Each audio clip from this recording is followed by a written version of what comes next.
Kaleessa torbee Jaffa yookiin marsaa Jaffa taphoota Champions League Awurooppaa taphatamanii kilaboonni England irra caalaan isaanii milkaa'anii jiru. Newcastle United qofaadha kan qabxii gatuu danda'e. Sanaan ala Arsenal fi Manchester City dirree isaaniitiin ala injifannoo boonsaa galmeessanii jiru. Manchester City gara Santiago Bernabeu malee Real Madrid waliin taphachuudhaan goolii 2-1 mo'ateetii jira. Gariin Pep Guardiola goomsa fooyya'aa yoo taphoota liigichaa irratti mul'isaa jiru.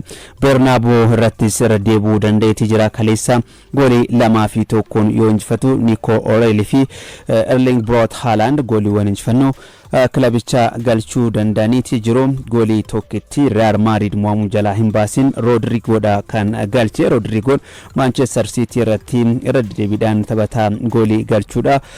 Rodrigoon bara kana Xavi jalatti taphoota hedduu La Ligaadhaan hin taphanne. Tapha kaleessaa irratti jalqabarraa hiriiruu danda'eeti jira. Goolis galchee jira. Erga ji'a gurraan dhalaatti booda yeroo jalqabaatiif goolii galchuu kan danda'e Rodrigooni gama Manchester City team Nico O'Reilly gamsaa dinqii taphataa mul'isaa jirudha. Taphataan kun asdiyoo kana iddoo warra taphatu kanatti jechuudha. Taphoota Premier League Champions League Awurooppaa irratti taphataa egeree Manchester City ta'uusaa mul'isaati kan jiru. Gamsa ajaa'ibaati mul'isaa kan jiru. Kaleessas goolii galchee wal qixxeessee taphataa cimaa tapha sanaa jedhamuunis filamuu danda'ee jira. Nico O'Reilly tapha sanaanis goolii kan galche. Haalandis Champions League Awurooppaatiin seenaa biraa hojjechuu danda'ee jira. Erling Braut Haaland peenaalitiidhaan goolii kan galche. Taphataan kun egaa peenaalitiidhaan daqiiqaa 43 irratti kubbaa sarara peenaalitii keessatti inni qabatee ture. Taphataan sarara kilaba Real Madrid Rudiger balleessaa irratti raawwateen peenaalitii argatanii peenaalitii sana gara gooliitti jijjiiruudhaan Manchester Cityin goolii 2-1 injifachuu danda'ee jira. Erling Braut Haaland taphoota Champions League 55 goolii 54 kaleessa kan galchuu danda'e. Taphataan kun Red Bull Salzburg keessatti goolii galchuu kan eegale achi Borussia Dortmund keessatti itti fuudhaan gara Manchester City erga dhufees daranuu goolii oomishuu amaleeffateeti kan jiru. Amma taphoota Champions League Awurooppaa 55 goolii 54 galchuu danda'eeti jira tapha kaleessaatiin jechuudha.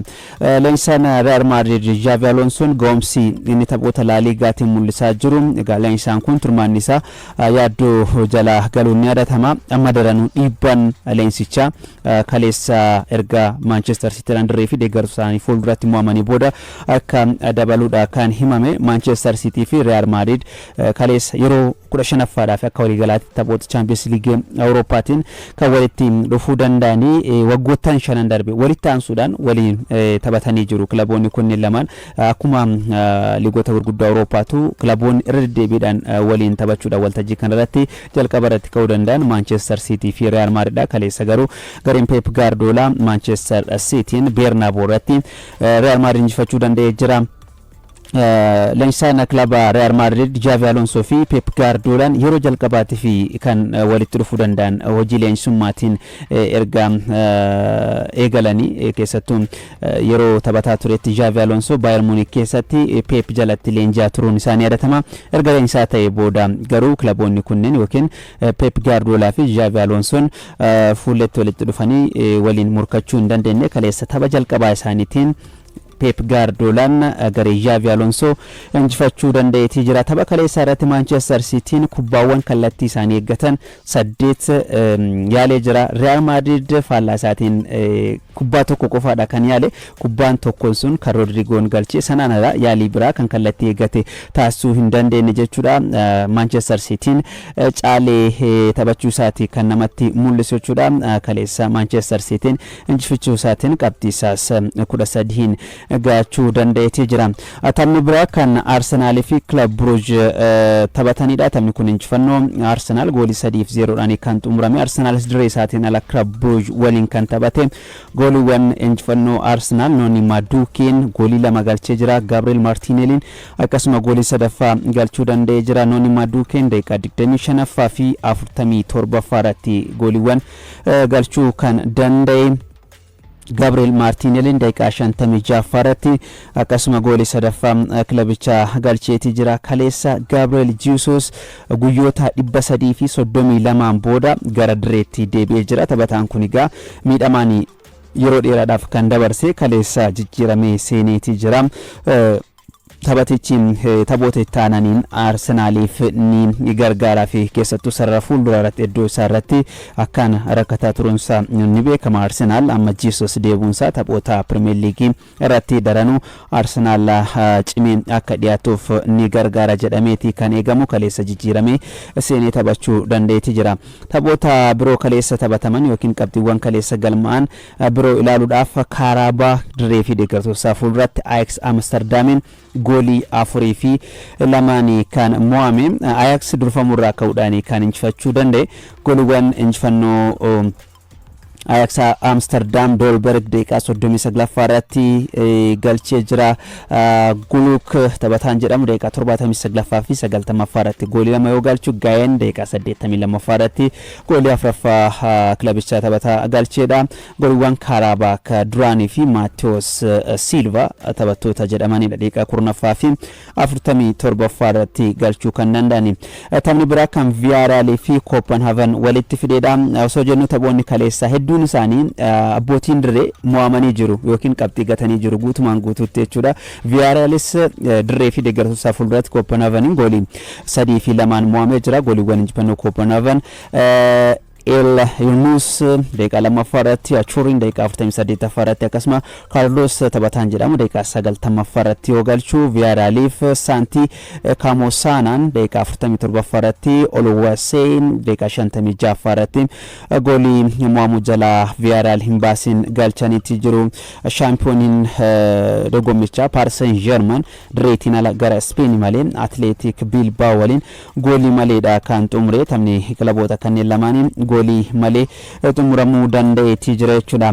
Taphni biraa kan Bayer Leverkusen fi Newcastle United taphatanidha. Taphni kun goolii lama qixaan kan xumurame. Goolii galchuudhaan dursa kan qabate Bayer Leverkusen ture.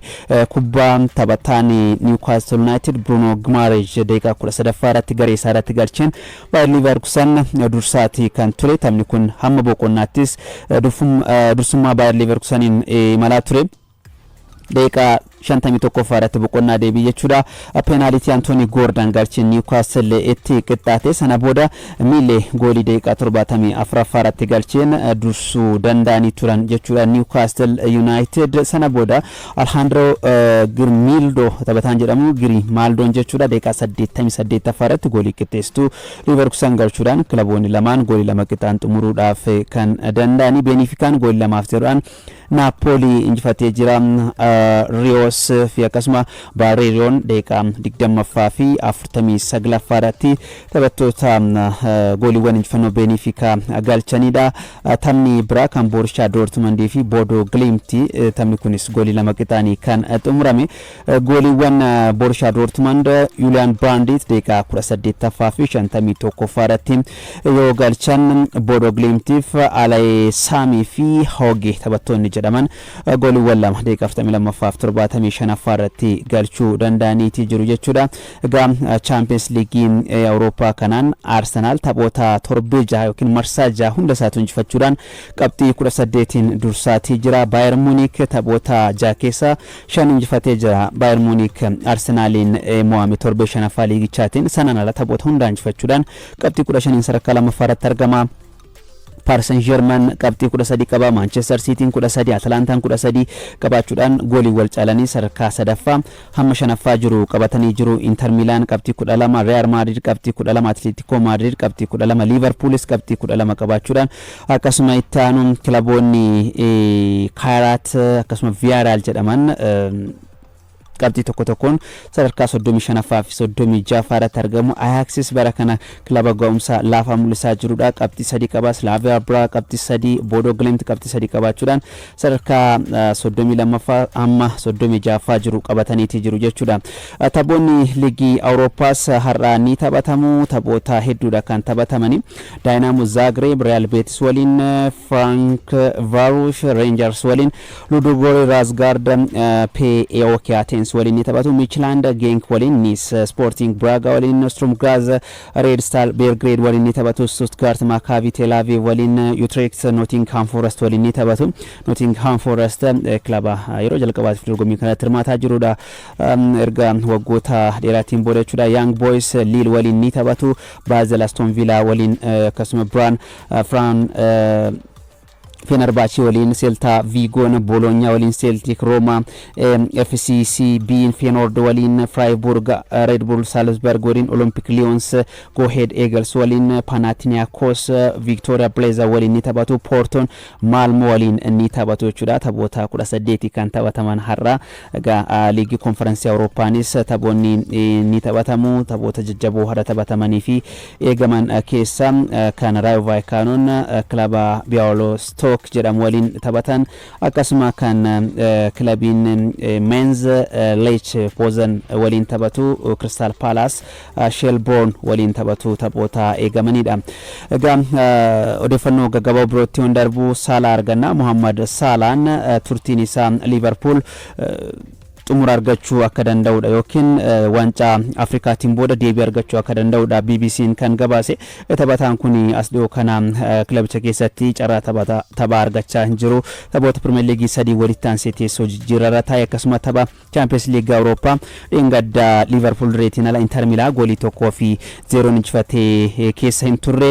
Kanaaf taphataan kun gareen isaa Liverpool xumuramu yookiin xumura argachuudhaaf tapha wanca Afrika deebii eeguun dirqama akka ta'edha kan himaati jiru. Taphataan kun egaa keessattuu taphattoota England keessatti milkaanii fi Liverpool keessatti seenaa boonsaa hojjetan keessa jalqaba irratti rama taphataa goolii hedduu galchuudhaan beekamu akkasuma taphataa mootora yookiin hamma DNA kilaba Liverpool jedhamutti ga'edha. Liverpool waggoota dheeraatiin booda waancaa Premier League England akka fudhatuuf gumaachee jira. Waggoota walitti aansee taphataa badhaafamaa kophee warqii ta'edha. Akkasuma taphataa deeggartoota kilabichaa biratti akkaan jaallatamudha. Taphataan kun Mohamed Salah as dhiyoo kana garuu ga'umsa laafaa kilabichi innis mul'isaa jiru wal qabatee leenjisaan kilabichaas taphataa kanaaf carraa kennaatii hin jirani. Innis mufachuudhaan tapha Premier League torbee 15ffaatiin booda yaada isaa miidiyaaf kennuun ni yaadatama. Ammatti kilabicha keessaa dhiibamee jira jechuudhaan kan dubbate. Sana booda namoonni yaada garaagaraa kennaati kan turani. Amma gara kilaba Saudi Arabia yookiin kilaba Saudi Arabia imaluu akka danda'udha. Waancaa Afrikaa deebii maal murteessuu danda'a kan jedhu dhimma eegamudha. Shaampiyoonaa qaxxaamuraa addunyaa marsaa 46ffaa Ameerikaa Floridaatti geggeeffamuuf gareen biyyaalessaa kan Itoophiyaa dorgommii kanatti hirmaatu shaakala taasisaati kan jiru. Shaakala dirree irratti yookiin shaakala gochaatiin dabalataa kaleessa leenjiin xiinsammuu atileetota kana jajjabeessu sulultaatti kennameeti jira. Leenjii kana kan kennan instructor Masarat Mangistuu akkasuma hojii raawwachiiftuu Federeeshinii Atileetiksii Itoophiyaa kan taate akkasuma dursituu garee adde Sahara Hassani instructor Masarat Mangistuu akka walii galaatiitti gareen dorgommii kanatti hirmaatu xiinsammuun akkamitti cimuu akka qabuu fi miirri garee akkamitti uumamu akka qaburratti leenjii yookiin hubannoo atileetota kanaaf kan kennani. Keessattuu atileetonni hojii garee irratti jaalala biyyaa akkasuma waliin hojjechuu fi waliif yaaduu irratti xiyyeeffachuu akka qabanidha. Instructor Masarat Mangistuu kan kaasanii dursituun garee Federeeshinii Atileetiksii Itoophiyaa adde Saaraa Hassan gama isaaniitiin atileetonni kutannoo qabaachuu akka qaban kaasanii jiru leenjii kanarratti jechuudha. Sanaan ala ilaalcha isaanii sirreeffachuu yookiin ilaalcha biyyummaa irratti fuulleffachuu akka qabanidha. Adde Saaraan kan kaasanii leenjiin kun namoota birootinis kennameeti jira. Keessattuu gooticha tiraakii fi qaxxaamuraa addunyaa atileet Qananiisaa Baqqalaatiin kennameeti jira. Atileet Qananiisaa Baqqalaa atileetiksii addunyaa keessatti milkaa'ina olaanaa galmeessedha. Keessattuu dorgommiiwwan qaxxaamuraa biyya irratti ol'aantummaa Keeniyaa guutumaan guututti gara Itoophiyaatti atileetii deebisuu danda'edha. Atileet Qananiisaa Baqqalaa leenjii kenneenis ofitti amanamummaa ol'aanaa qabaachuu qabdan jedhee biyya dursuu qabdanii gareedhaan hojjechuu qabdan humna qabdan beektanii kan dorgomta yoo ta'e ni injifattan jedhee jira. Atileet Qananiisaa Baqqalaa jechuudha. Dorgommii kana dura hirmaateen keessattuu qaxxaamuraa addunyaa irratti jechuudha. Atileet Qananiisaa Baqqalaa Itoophiyaadhaaf qaxxaamuraa addunyaa qofaan meedaaliyaa warqee 11 fidee jira. Akkasuma naasa tokko Itoophiyaadhaaf argamsiisee jira. Atileetiin kun amma umrii 43 irratti argama. Umrii kanaanis maraatoonii hirmaataati kan jiru. Waliigala Itoophiyaadhaaf dorgommii hirmaatee meedaaliyaa 34 argatee jira yookiin injifatee jira atileet Qananiisaa Baqqalaa jechuudha. Egaa atileetota kanaaf leenjii kenneen dorgommii kanarratti egaa biyya dursuu akka qabdaniif ifitti amanamummaan keessan guddaa ta'e taanaan yookiin ol'aanaa ta'e taanaan injifachuu akka dandeessan jechuudhaan kan gorsuu danda'e. Egaa dorgommii kanaan Itoophiyaan bara kana turtii waggootaan booda meedaaliyaa hedduu ni argattii fi kan eegamu. Odeeffannoo biraatiin garee kubbaa miilaa manneen barnootaa irratti hirmaatee kan argannu ni ta'a. Gareen kubbaa miilaa manneen barnoota Itoophiyaa bakka bu'uudhaan dorgommii seekaafaa irratti hirmaatee kaleessa gara biyyaatti deebi'ee jira. Kaleessa gara biyyaatti yoo deebi'u simannaan taasifamee fi kan jiru jechuudha. Gareewwan lamaan kan dhiiraa fi dubaraa Itoophiyaa bakka bu'anii dorgommii seekaafaa manneen barnootaa irratti hirmaatan lamaan isaaniitu sadarkaa lammaffaadhaan kan xumuranii lamaan isaaniitu peenaalitiidhaan kan mo'amanii.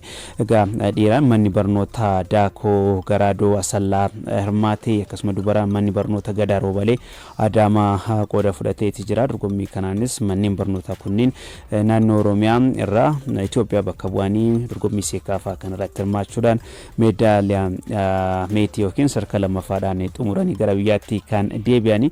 Sadarkaa lammaffaa xumuruu isaaniitiin tokkoon isaanii yookiin gareen lamaanuu doolaara Ameerikaa 75,000 badhaafamanii jiru. Walitti doolaara 100,000 fi 50,000 kan argatan jechuudha. Egaa kaleessa buufata xiyyaaraa addunyaa booletti argamuudhaan hoogganaan biiroo barnoota Oromiyaa Dr. Tulaa Bariisoo fi akkasuma qaamoleen biroo barattoota kanneen simataniiti kan jiran.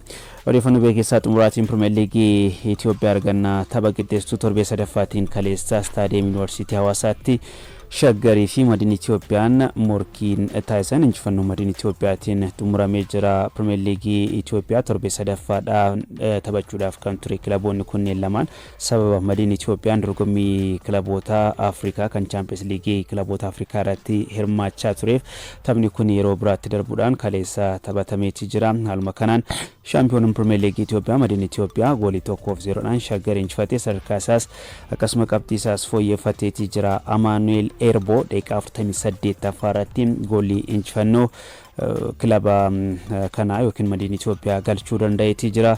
Kaleessa injifachuu isaatiin gareen Gabramadin Hailee Madiin Itoophiyaa qabxii isaa 12 gaatee sadarkaalee fooyyeffachuu danda'eeti jira. Kilabichi bara kana jalqabbiin isaa gaarii hin turre.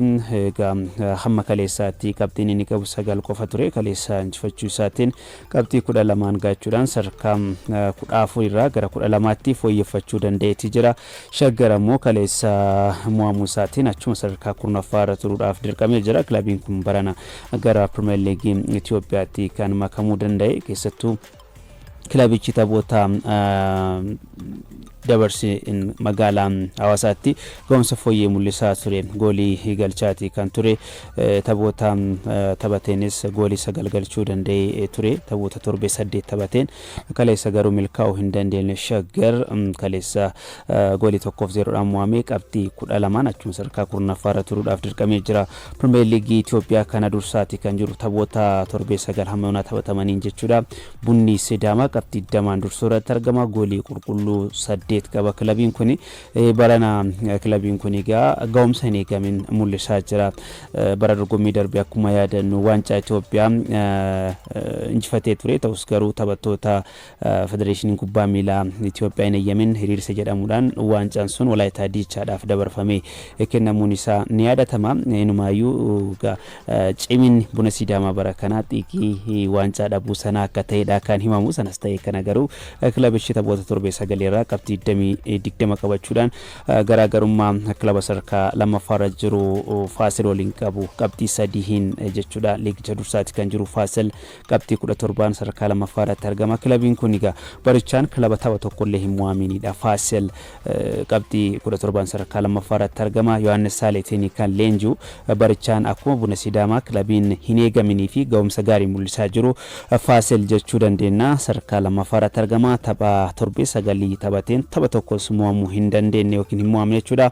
Machaal Itiyoo Elektiriik Daamaan kilaboota qabxii 16 qixa qabanii garaagarummaa gooliitii wal jaalanii sadarkaa sadaffaa hamma shanaffaa jiru qabataniidha. Qiddus Giyoorgis qabxii 15 sadarkaa ja'affaarratti argama.